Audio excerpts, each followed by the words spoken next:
Hello guys, welcome to KV channel. ನಾನು ಆಶಿಕ್. ನಾನೀಗ ಮಾತಾಡಕೊಟ್ಟಿರುವಂಥದ್ದು devil cinema ಬಗ್ಗೆ. ಏನು ರೂಮರ್ಸ್ ಇದೆ, ಏನು ನಿಜದ ಕತೆ, ಏನು ಆಗ್ತಾ ಇದೆ ಸದ್ಯಕ್ಕೆ ಅಂತ ಕೇಳೋದಾದ್ರೆ ಕಂಪ್ಲೀಟಾಗಿ ಈ ವಿಡಿಯೋದಲ್ಲಿ ತಿಳಿಸ್ತೀನಿ ಅಂತ ಹೇಳ್ತಾ, ಸೊ ಗೈಸ್ ಅದನ್ನೆಲ್ಲ ಮಾಡಿದೆ ಲೆಸ್ ಆಫ್ ದ ವಿಡಿಯೋ.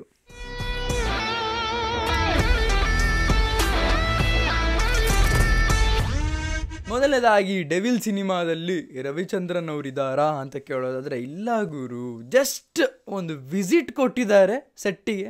ಇದು ಕಾಮನ್ ಆಗಿರುವಂಥದ್ದು. ಅಲ್ಲೇ ಅವ್ರಿಗೇನೋ ಒಂದು ಅವ್ರದ್ದೇ ಆಗಿದಂಥ ಒಂದು ಕೆಲಸ ಇದ್ದಿದ್ದರಿಂದ, ಅಲ್ಲೇ ಸೆಟ್ ಇದ್ದಿದ್ದರಿಂದ, ಅಂದರೆ ನಾವು ಏನು ಹೇಳ್ತೀವಿ, ಬ್ಯಾಂಗ್ಳೂರು ಟು ಮೈಸೂರು ಹೋಗುವಂಥ ರೋಡ್ ಮಧ್ಯದಲ್ಲಿ ಈ ಶೂಟಿಂಗ್ ಸೆಟ್ ಹಾಕಿದಾರಲ್ಲ, ಸೊ ಅಲ್ಲೇನೋ ಕೆಲಸ ಇದ್ದಿದ್ದರಿಂದ ಅಲ್ಲಿಗೆ ವಿಸಿಟ್ ಕೊಟ್ಟರು ಅನ್ನೋದು ಬಿಟ್ಟರೆ ಯಾವುದೇ ಕಾರಣಕ್ಕೂ ಇವರು ರವಿಚಂದ್ರನ್ ಅವರು ಈ ಮೂವಿಲಿ, ಡೆವಿಲ್ ಮೂವಿಲಿ ಇಲ್ಲ. ಇದು ಕ್ಲಿಯರಾಗಿ ಹೇಳ್ಬಿಡ್ತಿದ್ದೀನಿ. ಇದು ನಾನು ನಿಮಗೆ ರೂಮರ್ಸ್ ಏನಿದೆಯಲ್ಲ ಅದ್ರ ಬಗ್ಗೆ ಹೇಳಿರುವಂಥದ್ದು. ಈಗ ಸದ್ಯಕ್ಕೆ ಏನು ನಡೀತಿದೆ ಅಂತ ಕೇಳೋದಾದರೆ, ನಿನ್ನೆ ಒಂದು ಟಾಕಿ ಪೋರ್ಷನ್ ನಡೀತು, ಹಾಗೆಯೇ ಇವತ್ತು ಮಿಡ್ ನೈಟ್ವರೆಗೂ ಒಂದು ಪೋರ್ಷನ್ ನಡೀತಿದೆ. ಆ್ಯಕ್ಷನ್ ಸೀಕ್ವೆನ್ಸ್ ಆಗಿರುವಂಥದ್ದೆಲ್ಲ ಟಾಕಿ ಪೋರ್ಷನ್ ಜೊತೆನೇ ಕಂಟಿನ್ಯೂ ಮಾಡ್ತಾ ಇದ್ದಾರೆ. ನಿಮಗೊಂದು ಎಕ್ಸೈಟ್ಮೆಂಟ್ನ ಕ್ರಿಯೇಟ್ ಮಾಡ್ತೀನಿ ಅಂತಲೇ ಹೇಳ್ಬೋದು. ಈಗ ಸದ್ಯಕ್ಕೆ ನಾನು ಕೇಳೋದಾದರೆ, ಈಗ ಅವರಿಗೆ 27ಗೆ ಒಂದು ಡ್ರೆಸ್ನ ಡೆಲಿವರ್ ಮಾಡೋಕ್ಕಿದೆ. ಅದು ಬ್ಲ್ಯಾಕ್ ಕಲರಿಂದ ಒಂದು ಸಿಲ್ಕ್ ಟೈಪಿನ ಡ್ರೆಸ್ ಆಗಿರುವಂಥದ್ದು. ಹಾಗೆಯೇ ನೇವಿ ಬ್ಲೂಯಿಶಲ್ಲಿ ಒಂದು ಪಾಲಿಸ್ಟರ್ ಸಿಲ್ಕ್ ಟೈಪ್ನ ಒಂದು ಮೆಟೀರಿಯಲ್ ಆಗಿರೋವಂಥದ್ದು. ಇದನ್ನು ಡೆಲಿವರ್ ಮಾಡೋಕ್ಕೆ ಹೇಳಿದರೆ 27ಗೆ. ಅಂದರೆ ಅದಾದ ಮೇಲೆ ಯಾವಾಗ ಶೂಟಿಂಗ್ ಇದೆ ಅಂತ ಗೊತ್ತಿಲ್ಲ. ಸದ್ಯಕ್ಕೆ ಈಗ ಈ ಥರ ನಡೀತಾ ಇದೆ. ಈ ಲೊಕೇಶನಲ್ಲಿ ಶೂಟಿಂಗ್ ಕೂಡ ನಡೀತದೆ. ಆ್ಯಂಡ್ ಒಂದು ಅಬ್ರಾಡ್ನಲ್ಲಿ, ಅಂದರೆ ಆಚೆನೇ ಇಟ್ಕೊಂಡಿದ್ದಾರೆ ಒಂದು ಸಾಂಗ್ ಶೂಟ್ನ. ನಮಗೆ ಗೊತ್ತು ಗುರು, ಯಾವಾಗಲೂ ಪ್ರಕಾಶ್ ವೀರ್ ಅವರು ಶೂಟಿಂಗ್ ಲೊಕೇಶನ್ ಅಂತ ಬಂದಾಗ ಫಾರಿನ್ನ ಚೂಸ್ ಮಾಡೋದು ಒಂದು ಕಾಮನ್ ಅಂತಲೇ ಹೇಳ್ಬೋದು. ಅದು ಅವರ ಒಂದು ಆಸೆನೋ ಅಥವಾ ಅದೆಲ್ಲ ನಂಗೆ ಗೊತ್ತಿಲ್ಲ. ನಾನು ನೋಡ್ದಂಗೆ ಅವರ ಎಲ್ಲ ಫ್ರೇಮ್ ರಿಚ್ಚಲ್ಲಿರುತ್ತೆ. ನಮಗೆ ಲಾಸ್ಟ್ ಮೂವಿ, ಪ್ರಕಾಶ್ ವೀರ್ ಅವರ ಲಾಸ್ಟ್ ಮೂವಿ ನೋಡಿದಾಗಲೇ ಗೊತ್ತಾಗಿದೆ ಅಂತಲೇ ಹೇಳ್ಬೋದು. ನಿಮಗೇನು ಅನಿಸುತ್ತೆ ದಯವಿಟ್ಟು ಕಮೆಂಟ್ ಸೆಕ್ಷನ್ ತಿಳಿಸಿ. ಇದಿಷ್ಟು ನನಗೆ ಡೆವಿಲ್ ಬಗ್ಗೆ ಹೇಳೋಕ್ಕಿದ್ದ ಅಂತ ಅಪ್ಡೇಟು. ಒಂದು, ರವಿಚಂದ್ರನ್ ಅವರು ಇದ್ದಾರಾ ಅಂತ ಕೇಳಿದ್ರೆ ಇಲ್ಲ ಅಂತಲೇ ಹೇಳ್ತೀನಿ, ಯಾಕೆಂದರೆ ಅವ್ರು ಜಸ್ಟ್ ಒಂದು ವಿಸಿಟ್ ಕೊಟ್ಟು ಹೋಗಿದ್ರು ಅಷ್ಟೇ. ಎರಡನೇದಾಗಿ ಸದ್ಯಕ್ಕೆ ಏನು ನಡೀತಿದೆ ಅಂತ ಕೇಳೋದಾದರೆ, ಟಾಕಿ ಪೋರ್ಷನ್ ಮೇಲೆ ಶೂಟಿಂಗ್ ನಡೀತಿದೆ. ಹೌದು, ಡಿ ಬಾಸ್ ಅವರು ಇದ್ದಾರೆ. ಇವತ್ತು ಮಿಡ್ ನೈಟ್ ಕೂಡ ಶೂಟಿಂಗ್ ನಡೀತಾ ಇದೆ.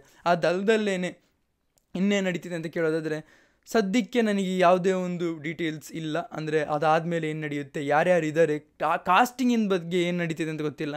ಇನ್ನೊಂದು ವಿಷಯ ನಾನು ಇಷ್ಟಪಟ್ಟಿದ್ದೇನಂತಂದರೆ, ನೀವು ನೋಡಿರ್ಬೋದು ವೈಷ್ಣವ ಸ್ಟುಡಿಯೋಸಲ್ಲೇನೆ ಅವರು ಬಿಹೈಂಡ್ ದಿ ಸೀನ್ಸ್ BTS ಆ ಒಂದು ಕ್ಲಿಕ್ನ ಹಾಕಿದರು. ಅಂದರೆ ಇವರು ಅಪ್ಡೇಟ್ ಮಾಡೋದ್ರಲ್ಲಿ ಎಷ್ಟು ಆ್ಯಕ್ಟಿವ್ ಆಗಿದ್ದಾರೆ ಅಂದರೆ, ಬೇರೆ ಮೂವಿ ಟೀಮಿಗೆ ಕಂಪೇರ್ ಮಾಡಿದ್ರೆ, ಈಗ ಸದ್ಯಕ್ಕೆ ಕನ್ನಡ ಇಂಡಸ್ಟ್ರಿಲಿ ನಾನು ಹೇಳೋದಾದರೆ, ಬೇರೆ ಮೂವಿ ಟೀಮಿಗೆ ಕಂಪೇರ್ ಮಾಡೋದಾದರೆ ಈ ಮೂವಿ ತುಂಬಾ ಚೆನ್ನಾಗಿ ವರ್ಕ್ ಮಾಡ್ತಾ ಇದೆ. ಭೀಮಾ ಟೀಮ್ ಕೂಡ ಅವ್ರು BTS ಹೇಗೆ ನಡೀತಿದೆ ಅಂತ ಕೂಡ ಹಾಕಿದರು, ಬಿಹೈಂಡ್ ದಿ ಸೀನ್ಸ್ನ ಹಾಕಿದರು. ಅದು ನನಗೆ ತುಂಬಾ ಇಷ್ಟ ಆಯಿತು. ಭೀಮಾ ಮೂವಿದು ಮೆನ್ಷನ್ ಮಾಡಿ ಇಲ್ಲಿ ಹೇಳ್ತಾ ಇದ್ದೀನಿ.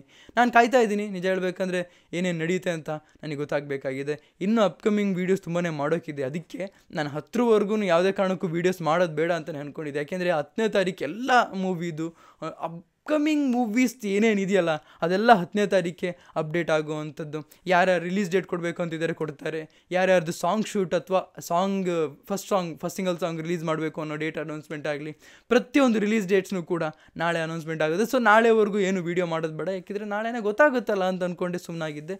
ಈಗ ಪ್ರತಿಯೊಂದು ಡೀಟೇಲ್ಸ್ ಗೊತ್ತಾದಾಗ ನಂಗೆ ತುಂಬಾ ಖುಷಿ ಆಯಿತು. ಇದು ಡೆವಿಲ್ ಸೆಟ್ಟಿಂದ ಬಂದಾಗ ತುಂಬಾ ಖುಷಿ ಆಯಿತು.